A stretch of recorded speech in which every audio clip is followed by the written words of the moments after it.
everyone! Welcome to our Mirage G4 episode. This is Rona at kung bago ka pa lang sa channel ko, please like and subscribe. Click the notification bell para lagi kitang kasama sa lahat ng i-witness ko.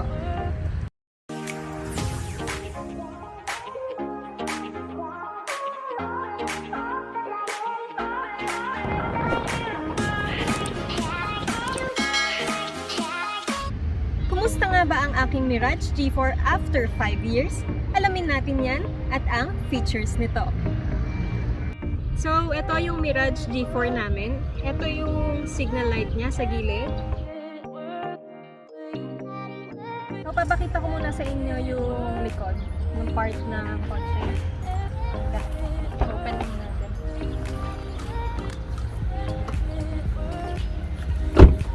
Let's go! Ang tawag dito.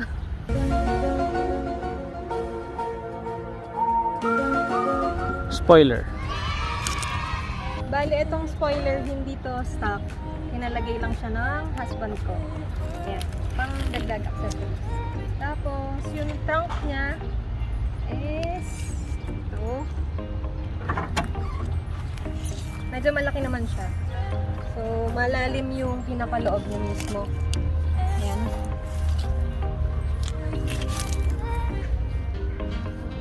Super wide. So, ito, meron kaming reverse camera. Dito siya nakalagay. Tapos, tingnan natin yung interior.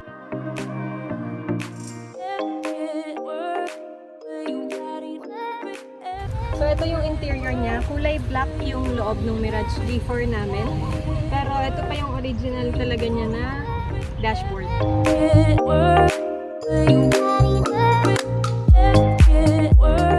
So, ito yung step seal na pinalagay ng husband ko. Ang nakalagay ay Attrage.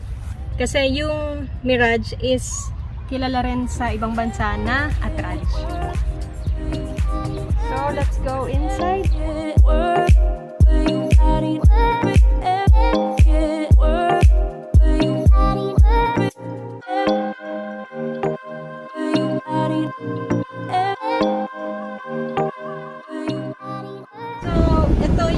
Interior niya, yung dashboard at lahat, all black yan.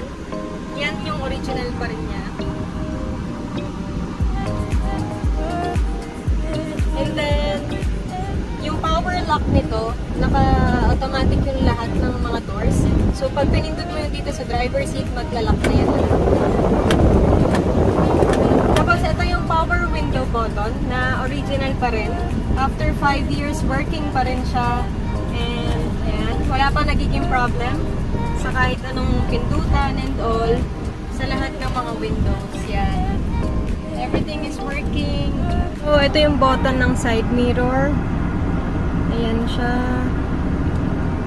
So, ito yung left. Kapag yung left mirror ang gagalawin nyo, kailangan ilagay nyo lang sa left side. Ayan. Yung switch na to. Pwede nyo na siyang galawin from the inside gamit to. Kung gusto nyo siyang pataasin or pababain. Yan. Everything is still working and lahat yan all stock pa rin. So, ito yung LCD niya. All stock din to and still working after 5 years. Yung radio. And then, ayan, yung USB. Meron din tong Bluetooth and navigation. Ayan, lahat yan gumagana pa. Tapos, ang aircon button, ito. Lahat gumagana pa rin. Temperature. Tapos, ang gear natin is here. This is an automatic car. So, ang shift gear niya is ganito. This is park, reverse, neutral, and then drive. Tapos, itong B, ginagamit yan kapag uphill or downhill ang sasakyan kasi automatic siya. Tapos dito naman sa gitna ay yung handbrake niya, which is still working din properly at never pa rin siyang napagawa. Dito sa Mirage G4, yung hazard button niya nandito sa gitna sa may aircon. Ayan.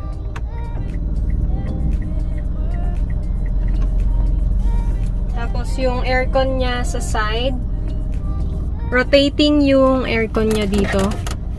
Kung ano nyo siya gustong i-adjust, yan. So, stock pa rin yan, never pa rin napalitan. Same with the seatbelt. So, stock pa rin and all working properly.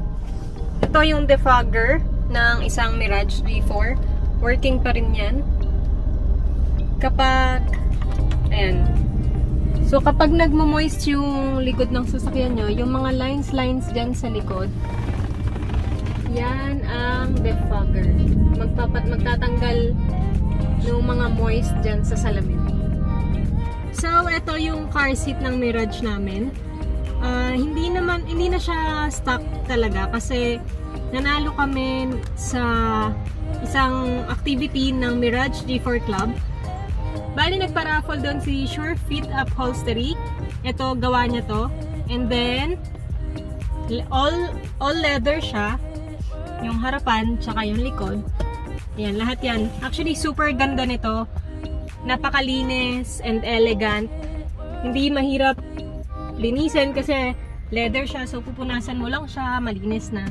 And kahit matapunan siya ng tubig, hindi agad-agad na-absorb. So, safe yung pinakaupuan nyo dito kapag gantong kind ng seat cover ang gagamitin nyo. Ngayon, record na kasi ang RFID, kaya meron kaming RFID. Instead na nasa windshield siya, dito namin siya pinalagay. Kung makikita nyo, yung headlight namin is malinis at wala pang mga gasgas masyado. Ito yung stock pa niya na headlight mismo. Tapos itong bumper na to is pina-customize na to ng husband ko. And ang tawag dito ay Evo Front Bumper.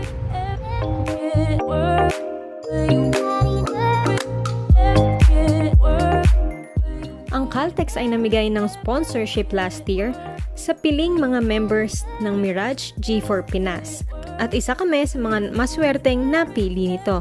Kaya ang kotse namin ay naka-wrap around ng decal stickers. Nagpalagay na rin kami sa likod ng aming product logo na CMRS Rubber Stopper. Kung gusto nyo rin magpalagay ng kagaya nito o kahit anong stickers, ay mag-message lang kayo sa Print on Us Printing Services. Kamusta na nga ba ang Mirage G4 ko after 5 years? Actually, ang Mirage G4, kahit na 5 years na siya, ay napaka-smooth pa rin ito nung tumakbo. Basta kailangan lang alagaan nyo siya sa PMS. Bale, yung sa amin ang nag-aalaga nito ay si JRPD Auto Mechanic. Lalagay ko na lang yung link below para makontak nyo siya. Tapos yung sa gas consumption niya, kung gaano siya katipid noon, ay ganun pa rin hanggang ngayon. Kilala ang Mirage G4 sa pagiging fuel efficient kasi meron siyang 3-stroke engine na unlike sa ibang mga kotse ay 4 ang piston or 4-stroke sila. Kahit na 3-stroke ang engine niya, ay malakas pa rin tong humata, kayang-kaya sa pag-akyat ng bundok, yung mga pagpunta ng Baguio, ganyan. Kayang-kaya pa rin to. Kahit na maliit lang siya, maliit lang yung makina, hindi nyo kailangan mag-worry. Tapos yung aircon niya naman ay malakas pa rin up to now. Kahit na 5 years na siya, hindi pa rin namin pinapalitan yung compressor or kahit anong related sa aircon. Kung naghahanap kayo ng bagong sasakyan, ay mararecommend ko tong Mirage G4 sa inyo kasi napaka-fuel efficient at masarap siyang i-drive. Especially sa mga bagong driver na nagpa-practice pa lang or actually, kahit hindi bagong driver, kahit na expert driver ka, pag na-drive mo tong Mirage G4, may enjoy mo siya talaga. Kasi hindi naman siya sobrang liit, pero hindi rin naman siya sobrang laki. So, kung balak niyong bumili ng isang Mirage G4, ay pwede niyong kontakin si Mr. Carl Dulias. Ayan, ilalagay ko yung link niya below para mas mabilis niyo siyang makontak. Siya yung trusted Mitsubishi car dealer na fuel efficient at napakagaan imaneho. Yan ang Mirage G4. See you next episode mga ka-Mirage!